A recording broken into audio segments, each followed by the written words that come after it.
आज आपण बनवणार आहोत शेवयाची खीर. तर कढई मी गॅसवरती गरम करायला ठेवली आहे. त्यात मी 1 चमचा तूप घेतलेलं आहे. आता यामध्ये मी अर्धी वाटी शेवई घातलेली आहे. आता शेवईला ब्राऊन कलर येईपर्यंत तुपात भाजून घ्यायचे आहे. शेवईला ब्राऊन कलर यायला लागल्यानंतर मी त्यात काजू बदामाचे तुकडे ॲड केलेले आहे. आता यामध्ये मी अर्धा लिटर दूध ॲड करीत आहे. आता हे दूध शेवईत व्यवस्थित मिक्स करून घ्यायचं आहे आणि आपल्याला शेवई शिजवून देईपर्यंत आणि दूध दाटसर होईपर्यंत गॅस चालू ठेवायचा आहे. आता यामध्ये मी अर्धा चमचा विलायची, 2 चमचे साखर ॲड केली आहे.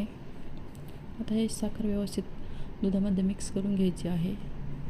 तर आता आपल्या शेवईची खीर दाटसर व्हायला लागलेली आहे. तर आता आपली खीर तयार झालेली आहे. मी आता एका बाउलमध्ये शेवयाची खीर काढून घेत आहे. तर तुम्ही बघू शकता आपली शेवयाची खीर खूप छान झालेली आहे. यात मी वरून काजू बदामचे तुकडे ॲड केलेले आहे.